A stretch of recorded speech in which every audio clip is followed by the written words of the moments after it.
अब इन पांचों रिएक्शन में आपको बताना है कि प्रोडक्ट क्या होगा, मेजर प्रोडक्ट, खास करके मेजर प्रोडक्ट क्या होगा, उसके साथ माइनर प्रोडक्ट भी आपको प्रेडिक्ट करना है।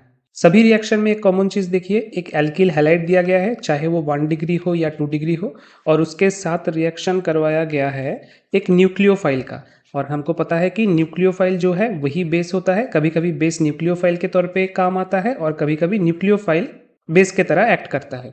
सो ये प्रेडिक्ट करके आपको बताना है जो 4 पॉसिबल रिएक्शन प्रोडक्ट है, कौन सा, एलिमिनेशन का E1 E2 एंड सब्सटीट्यूशन का SN1 एंड SN2। 1 डिग्री और 2 डिग्री इन दोनों में से कोई हैलाइड आपके पास प्रेजेंट है तो वो हमेशा बाई मॉलिक्यूलर रिएक्शन देगा। मतलब E1 SN1 का सवाल ही पैदा नहीं होता है, या तो SN2 होगा या तो E2 होगा, इसमें से ही आपको मेजर माइनर चूज करना पड़ेगा। तो फर्स्ट कंपाउंड अब देखो, फर्स्ट कंपाउंड में है एक प्राइमरी एल्किल हैलाइड, उसके साथ सोडियम मिथॉक्साइड, ये बेस दिया गया है, सॉल्वेंट के तौर पे है मिथानॉल। तो इसमें रिएक्शन क्या होगा, जो बेस है methanol MeO minus, primary halide है, मिथॉक्साइड आयन अगर इसको अटैक करता है एज ए न्यूक्लियोफाइल तो ये कहाँ पे अटैक करेगा, इस जगह पे, ब्रोमीन यहां से निकल गया, so we will get this product, ये प्रोडक्ट हमको मिलेगा, this is SN2 product. But there is another possibility, यहाँ पे जो 2 प्रोटॉन है उनमें से किसी एक प्रोटॉन को अगर ये एब्स्ट्रैक्ट कर लेता है, ये तभी करेगा जब ये बेस के तौर पे एक्ट कर रहा है, यहाँ पे ये एक्ट कर रहा था न्यूक्लियोफाइल के तौर पे, तो क्या होगा, हाइड्रोजन एब्स्ट्रैक्ट होने के बाद डबल बॉन्ड यहाँ पे आएगा और एक ब्रोमीन निकल जाएगा, then we will get this product and this is our E2 product.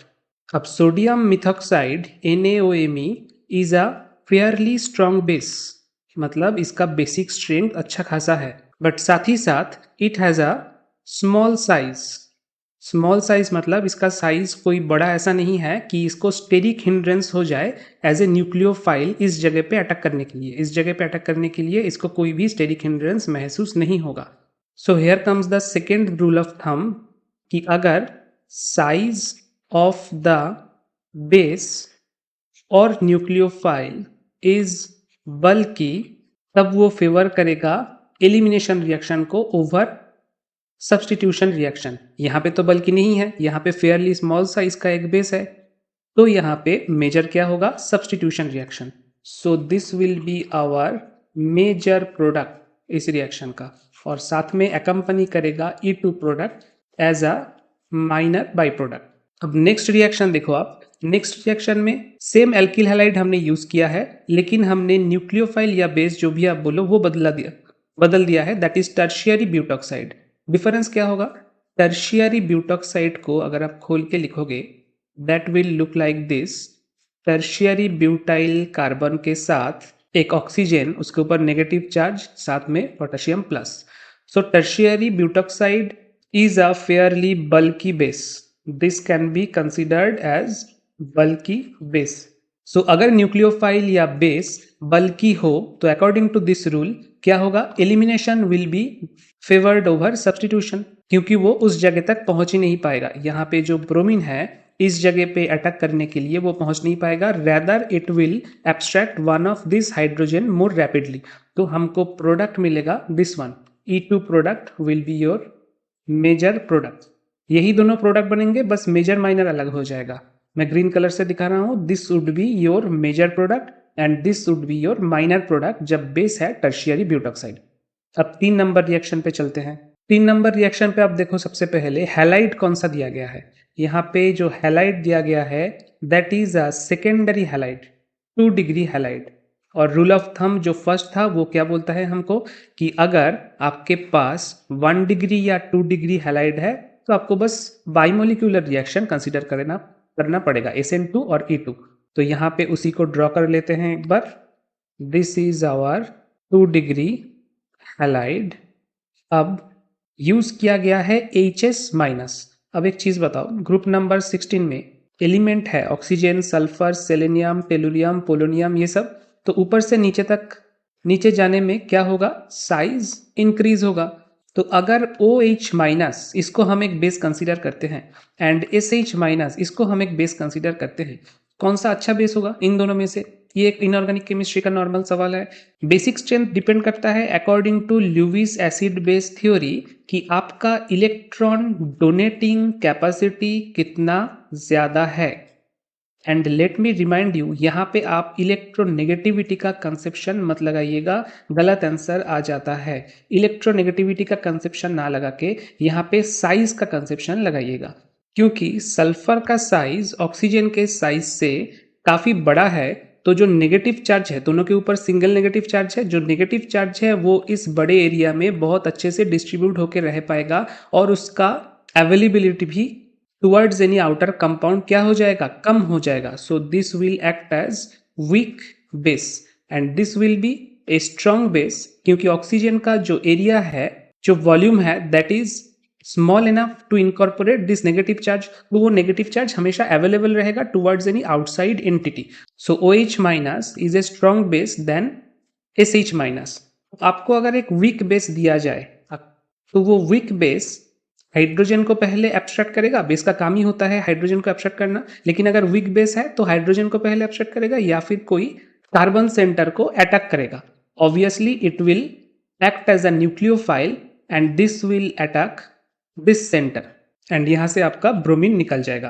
Product क्या मिलेगा आपको? प्रोडक्ट मिलेगा एक SN2 प्रोडक्ट। बस यहाँ पे आप ध्यान रखिएगा कि इन्वर्शन ऑफ कॉन्फ़िगरेशन होता है, ठीक है? इन्वर्शन ऑफ कॉन्फ़िगरेशन को भूलिएगा मत। This is your major product जो कि है SN2 और माइनर में क्या आएगा? माइनर प्रोडक्ट में एक E2 प्रोडक्ट आ जाएगा एंड यहाँ पे इन्वर्शन ऑफ कॉन्फ़िगरेशन हुआ है। पहले क्या था? पहले का स्ट्रक्चर अगर आप याद करो तो हाइड्रोजन इस तरफ था पीछे और ब्रोमीन यहाँ पे था। आफ्टर SN2 ये मेजर प्रोडक्ट आपको मिला है because the base was weak. तो यहाँ पे जो ट्रिक आपने सीखा दैट इज, अगर आपको कोई वीक बेस मिलता है, weaker base tends to act as nucleophile. अगर वीकर बेस है तो वो न्यूक्लियोफिलिक सब्स्टिट्यूशन रिएक्शन के तरफ ज्यादा झुकेगा। This is your takeout knowledge. Then next जो रिएक्शन है उसको मैं यहाँ पे ड्रॉ कर देता हूं। This is a tertiary halide. Okay, कोई डाउट नहीं है। 3 डिग्री हैलाइड आपको दिया गया है, साथ में आपका OH माइनस है, मतलब काफी स्ट्रॉन्ग बेस है OH माइनस, अभी अभी मैंने बताया, और मिथानॉल एज ए सॉल्वेंट है एंड 50 डिग्री सेंटीग्रेड। अच्छा, टेम्परेचर कितना दिया हुआ है वो भी आपको ध्यान रखना पड़ेगा, क्योंकि according to another rule temperature अगर ज्यादा है elimination will be get favoured over substitution reaction, ये भी आपको ध्यान में रखना है। तो अभी आप देखो 1 डिग्री 2 डिग्री के लिए क्या रूल था कि 1 डिग्री या 2 डिग्री अगर हैलाइड है, आपको बस बाइमोलिक्यूलर रिएक्शन को कंसीडर करना पड़ेगा। SN2 या E2 रिएक्शन कंसीडर करना पड़ेगा जब आपके पास 1 डिग्री 2 डिग्री हैलाइड है। बट 3 डिग्री अगर है then there is open possibilities. 3 degree अगर आपके पास हैलाइड है, 3 डिग्री हैलाइड में सिर्फ क्या नहीं हो सकता आपको पता है? SN2 नहीं हो सकता, बाकी तीनों ऑप्शन खुला है। SN1 भी हो सकता है, E1 भी हो सकता है, E2 भी हो सकता है। तो यहाँ पे आप कैसे कंसीडर करोगे? देखो आप बेस का स्ट्रेंथ कैसा है, अच्छा खासा बेस है OH माइनस। तो अगर बेस का स्ट्रेंथ ज्यादा है than substitution reaction will be predominant over elimination reaction. यहाँ पे मैंने जो बताया था वही रूल मैंने अप्लाई किया। अब देखिए, weaker base tends to act as nucleophile, इसका उल्टा क्या होगा कि stronger base tends to act as base. तो स्ट्रॉन्गर बेस अगर है OH माइनस, वो थोड़ी सब्स्टिट्यूशन रिएक्शन करेगा, वो यहाँ से कोई एक हाइड्रोजन को, यहाँ पे जो 2 हाइड्रोजन है, कोई एक हाइड्रोजन को एब्स्ट्रैक्ट करेगा, यहाँ पे डबल बॉन्ड आया और ये बाहर निकल गया। What will be your product?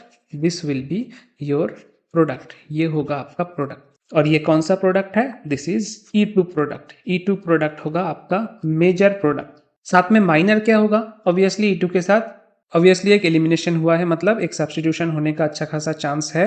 But वो सब्स्टिट्यूशन कौन सा वाला होगा? That will B SN1 substitution, क्योंकि ये 3 डिग्री हैलाइड है। तो करके देखते हैं।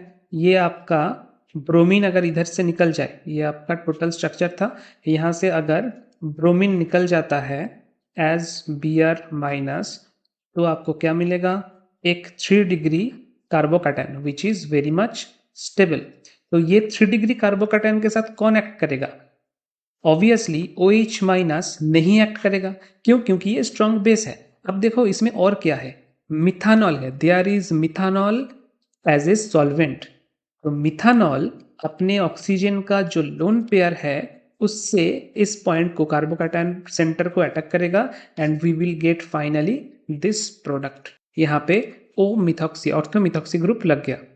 सो ये होगा आपका SN1 प्रोडक्ट जो कि इस रिएक्शन में माइनर प्रोडक्ट है। अब इसी के साथ जो पांचवा रिएक्शन आपको दिया था उसको आप कंपेयर करके देखिए, क्योंकि बिल्कुल ही ऑपोजिट रिजल्ट मिलेगा। बस आपको ध्यान में रखना है कि यहाँ पे हमने कोई भी बेस अलग से यूज नहीं किया है, हमने बस मिथानॉल दिया है एट रूम टेम्परेचर यानी कि 25 डिग्री सेंटीग्रेड। पहले क्या था आपको याद है, यही हैलाइट था, यही 3 डिग्री हैलाइट था, लेकिन हम रिएजेंट दिए थे OH माइनस एक स्ट्रॉन्ग बेस साथ में 50 डिग्री सेंटीग्रेड टेम्परेचर, साथ में सॉल्वेंट था मिथानॉल। यहाँ पे हम OH minus and 50 degree centigrade नहीं दे रहे हैं, सिर्फ सॉल्वेंट दे रहे हैं, वो भी रूम टेम्परेचर में। तो ऑब्वियसली यहाँ पे SN1 रिएक्शन प्रीडोमिनेंट होगा। और उसके साथ और SN1 का प्रोडक्ट तो हमने अभी अभी देखा है, अगर आपको याद है, this is your SN1 product. यहाँ पे पिछले रिएक्शन में ये माइनर था, वही यहाँ पे होगा major product. This will be your major product, यहाँ पे orthomethoxy group. So it is SN1 major product. Minor क्या होगा, एलिमिनेशन रिएक्शन वाला प्रोडक्ट माइनर होगा, लेकिन वहां पे थोड़ा सा आपको अच्छे से जज करना है कि E1 होगा या फिर E2 होगा। पिछले रिएक्शन में हमारा टेम्परेचर काफी हाई था, सो E2 वाज प्रेफर्ड। यहाँ पे हमारा टेम्परेचर काफी लो है, सो यहाँ पे E1 रिएक्शन होगा। मतलब यहाँ पे भी E1 रिएक्शन में भी पहले कार्बोकैटायन क्या होता है, जेनरेट होता है, उसके बाद कोई भी एडजेसेंट कार्बन वाला जो हाइड्रोजन है that will be abstracted by CH3OH। ये अगर एब्स्ट्रैक्ट होगा तो यहाँ पे डबल बॉन्ड आया, सो हमको प्रोडक्ट क्या मिलेगा, this will be your product. ये होगा आपका E1 प्रोडक्ट, जो कि यहाँ पे ध्यान रखना minor product. Okay, E2 reaction करते तो भी आपको सेम प्रोडक्ट मिलता, बट E2 रिएक्शन यहाँ पे नहीं हुआ, बल्कि E1 रिएक्शन हुआ बिकॉज ऑफ लेस टेम्परेचर।